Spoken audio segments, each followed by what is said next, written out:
Bom dia, pessoal. Eu sou o professor Lucas Lopardi Franco, da Faculdade de Ciências Farmacêuticas da Universidade Federal de Alfenas, e esse é um vídeo da discussão da prova sobre o nosso conteúdo de estereoquímica no modo especial, correspondente ao primeiro semestre de 2020. Então a gente fez uma prova, eu coloquei aqui em cima do vídeo a chamada da primeira questão.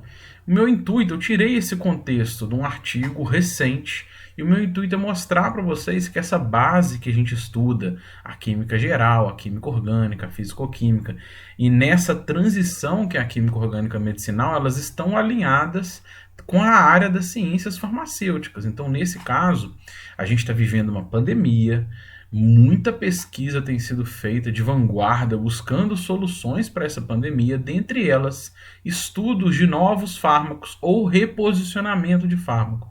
E a ivermectina foi, até pouco tempo, considerado um candidato a reposicionamento. Mas esse artigo, eu deixei bem claro na questão, ele tinha resultados in vitro. Então a gente tem os primeiros resultados promissores para que se pudesse avançar nas pesquisas. Não significa que ela seria boa, não, mas é uma candidata. E eu quis mostrar para vocês como isso está alinhado com a ideia que a gente está aprendendo no curso. Então a ideia era pensar a ivermectina, que é um fármaco antiparasitário que já está disponível no mercado, saiu resultados com chances de poder reposicioná-la como antiviral, porque apresentou resultados interessantes in vitro. Qual que é a estrutura dela, pensando para a gente, né?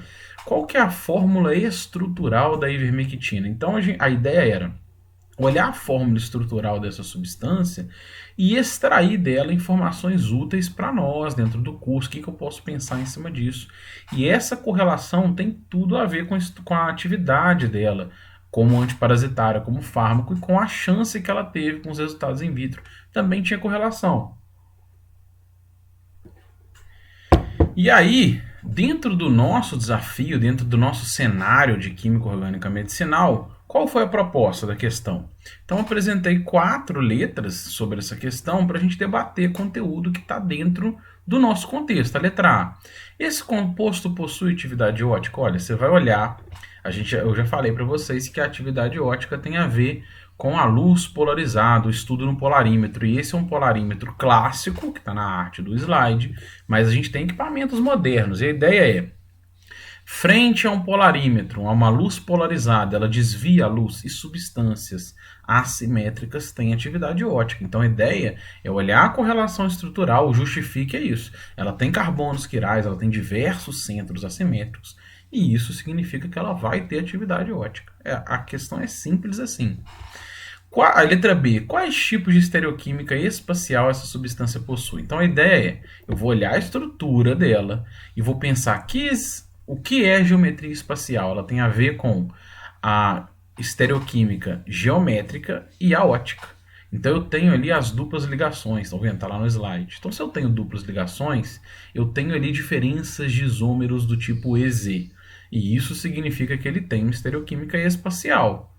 E o composto tem diversos carbonos quirais, diversos centros assimétricos. Então isso significa que ele tem uma estereoquímica espacial do tipo ótica. Então ele tem estereoquímica geométrica e tem estereoquímica ótica. Tem carbonos quirais e tem duplas ligações. É isso, a discussão é essa. A justificativa é essa. Faça uma previsão dos possíveis isômeros deste composto em se tratando de isomeria ótica. Então, qual que é a ideia dessa? Você tinha que olhar na estrutura, vou avançar aqui, você tinha que pegar a estrutura e pensar os carbonos quirais que tem nessa estrutura. E como que a gente faz a previsão? É aquela continha que eu apresentei para vocês, que é o 2 elevado a n é o número de isômeros ativos, e n é o número de carbonos assimétricos. Então a ideia era, você tem que pegar a estrutura, marcar onde tem os carbonos assimétricos, olhar, visualizar e fazer o 2 elevado a n. Se a gente contar aqui, a gente vai ver que tem 20. Mas teve gente que já debateu comigo e falou assim, mas eu vi 19, eu vi 18, não se apavore nesse nível de detalhamento.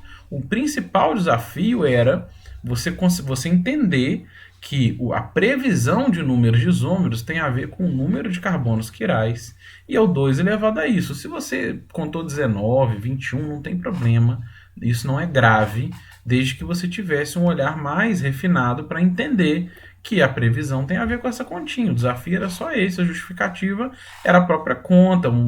Quem quiser, quem fez uma discussão explicando que todos esses derivados poderiam gerar diástro isômeros e um enantiômero dela, tudo bem.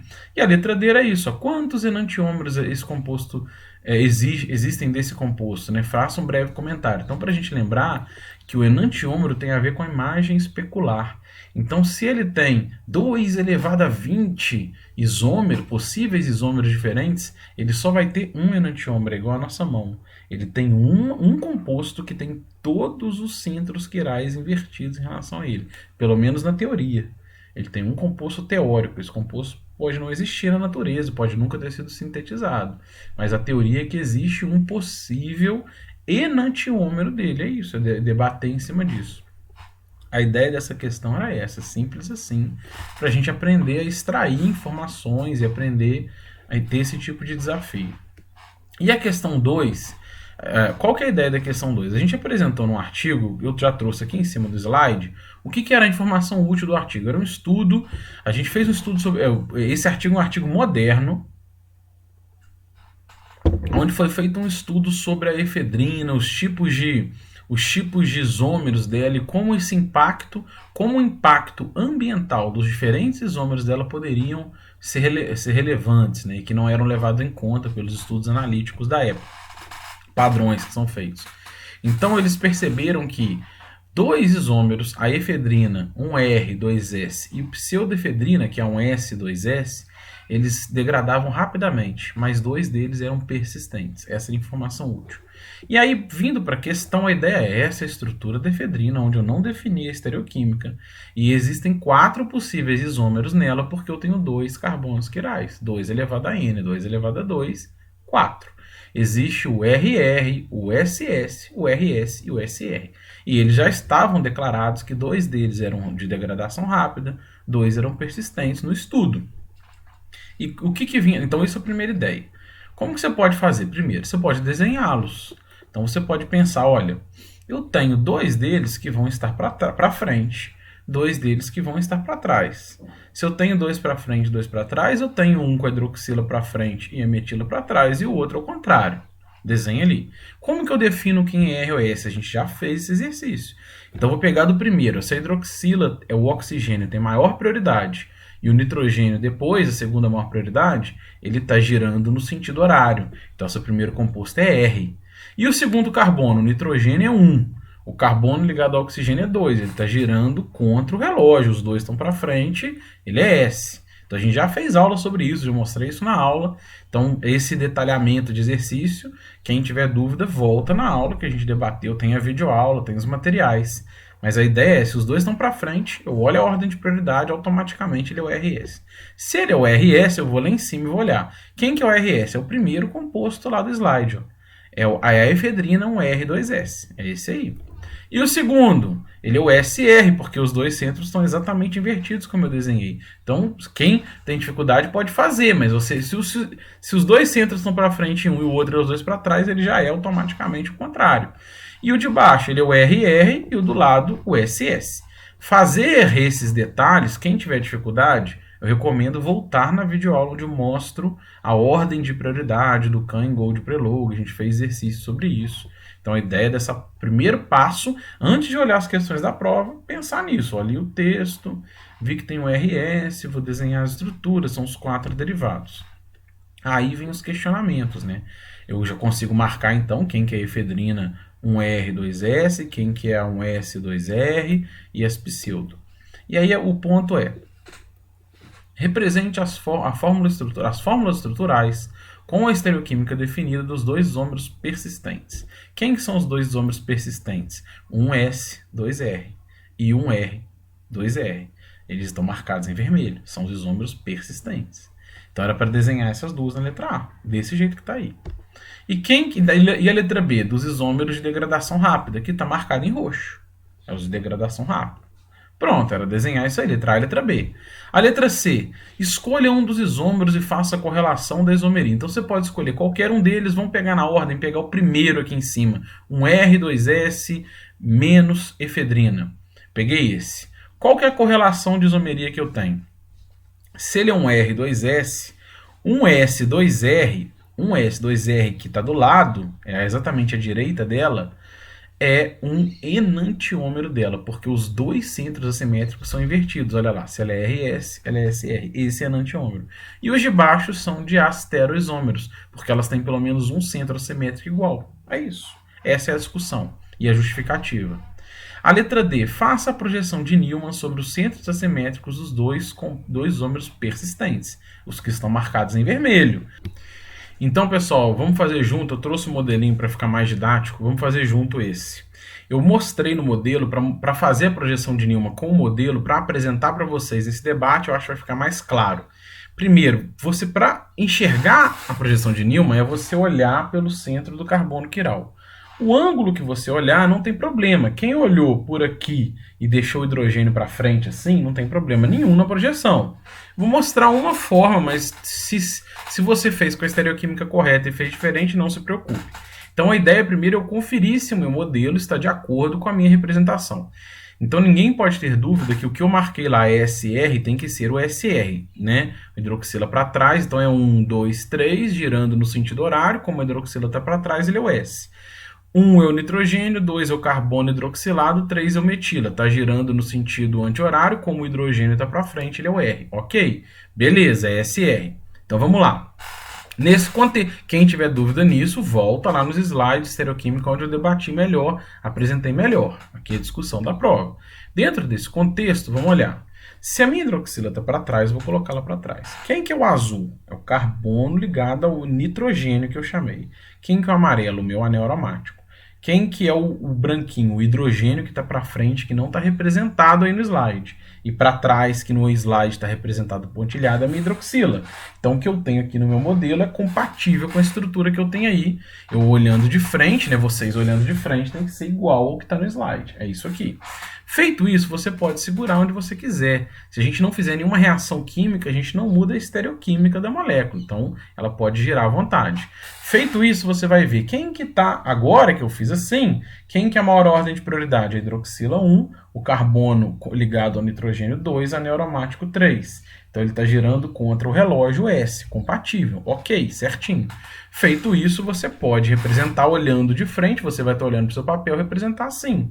Ao fazer isso, você tem a hidroxila para cima, o anel aromático para a sua direita, e para a sua esquerda, o anel aromático para a sua direita e para a sua esquerda, o nitrogênio.